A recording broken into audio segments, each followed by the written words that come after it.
What's up, peoples? How are you doing out there in the internets? This is Horror Trans. I'm a transgender woman who talks about all things horror. And today we're doing horror icon Tommy motherfucking Jarvis. Now, Tommy Jarvis is a very interesting horror character. Partially because he's been portrayed on film by three separate actors across three separate movies. He made his appearance as an 11 or 12-year-old boy in Friday the 13th, Part 4, the final chapter, air quotes, the final chapter, it wasn't, where he's portrayed by the fantabulous Corey Feldman. So, you know already you're getting an A-plus performance out of Part 4. And then he's portrayed by somebody you've never heard of, and you're never going to find him on IMDb because he turned into a Christian and disappeared because, whatever. Because he denounced his horror heritage or whatever, and whatever. So he's portrayed by a cardboard cutout called Tommy Jarvis. There's no fucking acting. He's just literally in scenes just to be in them because they needed to continue the story from the previous film. And he does nothing in this movie. He just mopes around. But he comes back a third time, portrayed by an actor who not only outshines Corey Feldman, I said it, but actually made an appearance as the best version of Tommy Jarvis in the best Friday the 13th movie ever made. Friday the 13th 6, Jason Lives. This is the Scream of the Friday the 13th franchise.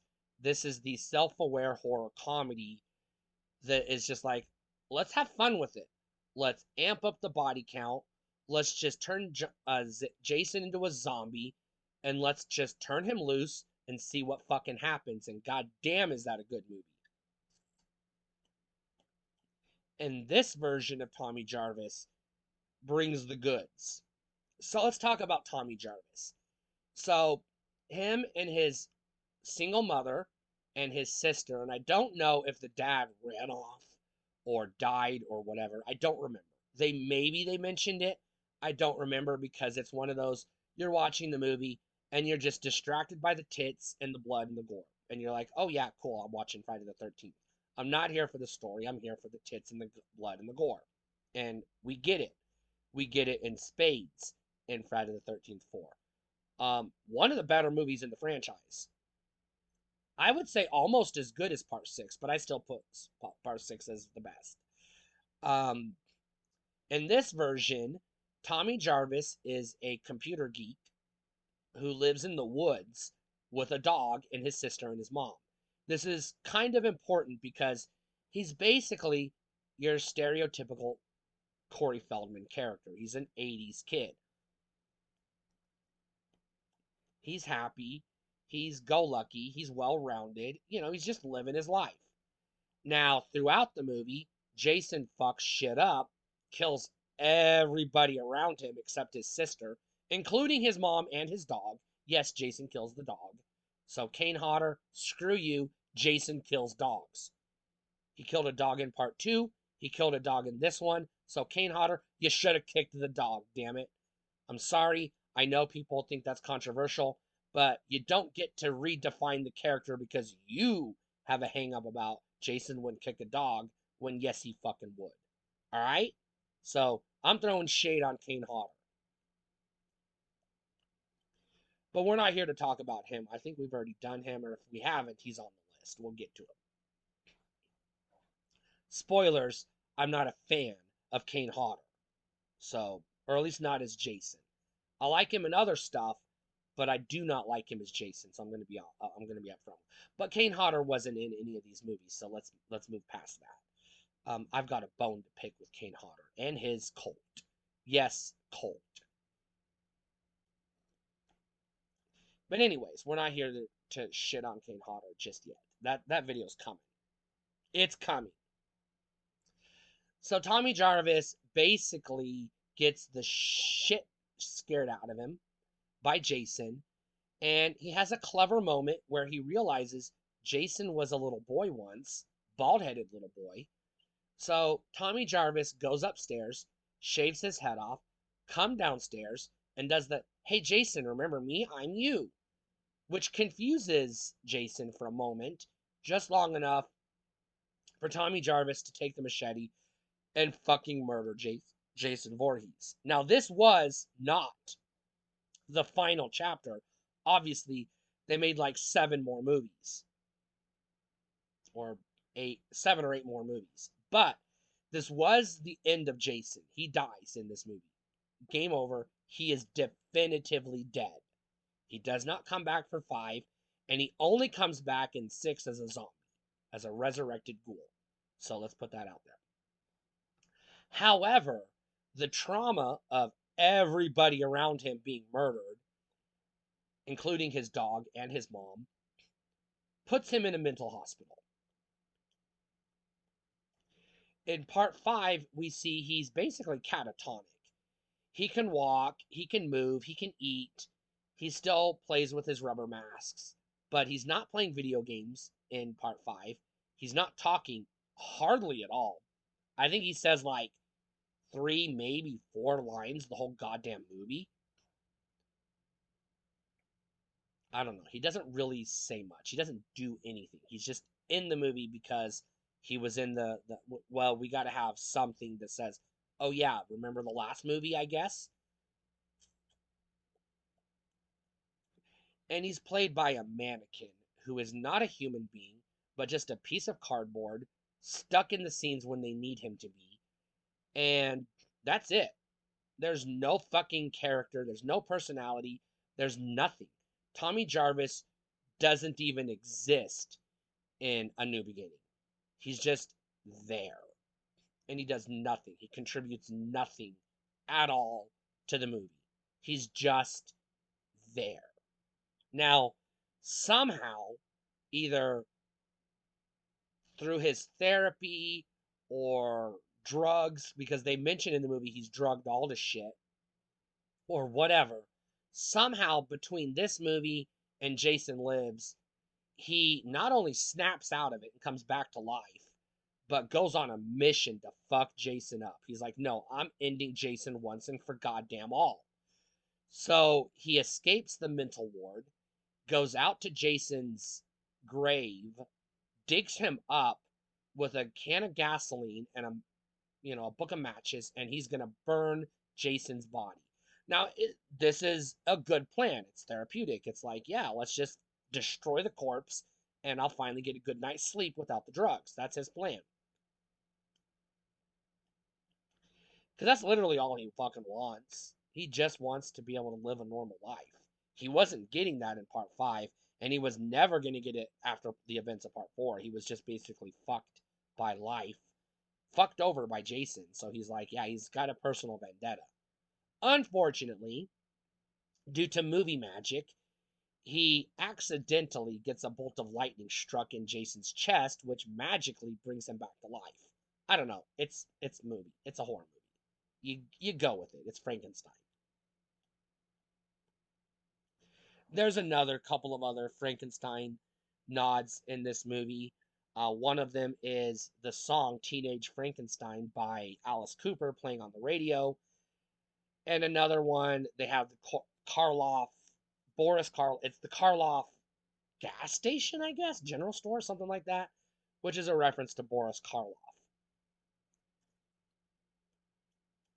So yeah, Frankenstein's fingerprints are all over this movie. This is an homage in a way. So yeah, you gotta roll with it.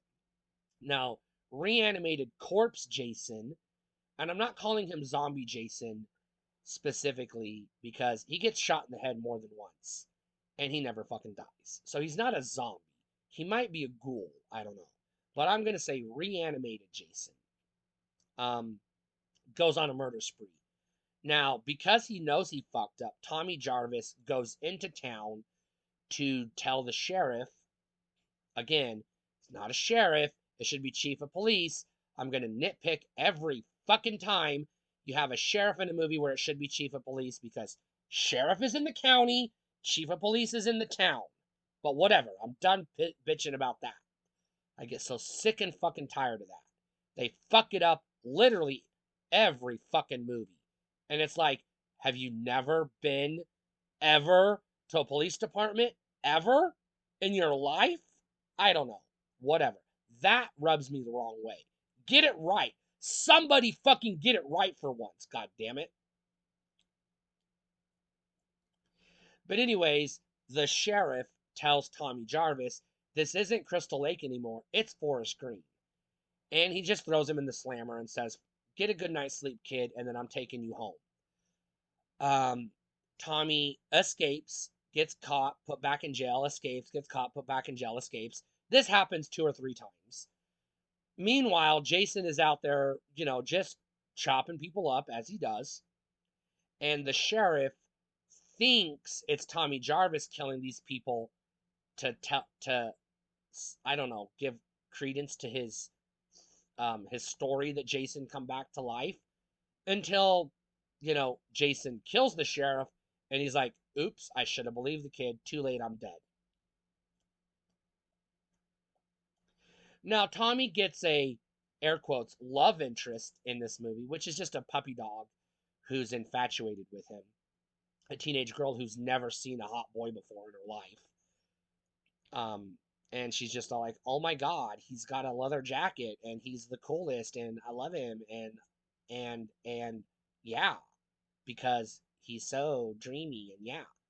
She's literally the love struck puppy in this movie for no good reason at all. He gives her no reason to be infatuated with him. Is he pretty? Sure, I'll give him that, but whatever. He's not really the bad boy. He's the crazy psychopath. You shouldn't be trusting Tommy Jarvis. But he gets a plan to visit the, I don't know, somehow open at 2 a.m. occult bookstore in this small town in the middle of nowhere, which is unfucking realistic, but we're going to roll with it because, zombies and whatnot. So, whatever. Let's just go with it, I guess, whatever movie. And he gets an idea that if he takes Jason back to the lake where he drowned, he can kill him for good and lay him to rest. Which I guess they're taking a page from Dream Warriors, where they're laying Freddy to rest. But this doesn't work for a couple of reasons. One, Jason isn't a spirit, he's a reanimated corpse. So this plan isn't going to work because his soul is already in hell, which we find later. We find out later. So this isn't even Jason anymore. It's an evil spirit possessing his body. It's not even Jason. Um, but also, it's not going to work because Jason didn't drown in the lake. He survived. Because if he hadn't survived, there wouldn't have been a grown ass adult Jason for Tommy to kill in part 4. So, plot hole. But needless to say, he does lure Jason into the lake and then takes a nap. Again, being pretty much useless in this movie. And then his girlfriend, question mark, saves the day and resurrects Tommy at the last minute after a brief fake out of suspense, which isn't suspenseful because he's gonna live. And then roll credits, and Tommy gets his happily ever after, I guess, because we never hear from him again, and he never goes back to Forest Green or Crystal Lake or whatever. He just like gets the girl. Her dad's dead, so he's like, "Hey, let's just elope and move to, I don't know, Arizona and make babies and forget about Jason." Because we never hear from Tommy Jarvis again, outside of a couple of loose pseudo references that you can sweep away, you can sweep under the rug and be like, it was either a nod or it was like, haha, fuck you, Tommy Jarvis, haha, fans. It felt like that, but it's also questionable. So he pretty much just falls off the face of the earth when we never hear from him again. Jarvis was supposed to be in Freddy vs. Jason, but somebody in the studio chickened out and said, let's not do that. Which pisses me off because he should have been in Freddy vs. Jason. But then it would have been Tommy Jarvis versus Jason while Freddy torments kids on Elm Street, and that wouldn't have been compelling. So yeah, I guess, whatever. They did what they had to do. So Tommy Jarvis is an interesting horror icon because he's really good in one movie, worthless in another movie, pretty damn good in the next movie, and then just disappears. So he's just like forgotten, I guess. Now we can assume pretty definitively by the time the events of Jason X, he's long dead. So how his life ended, we don't know. Did he go back to the mental hospital? Did he elope with the girl? Did they go make babies in Arizona? We don't know. But whatever. Tommy Jarvis, horror icon. Stay cool.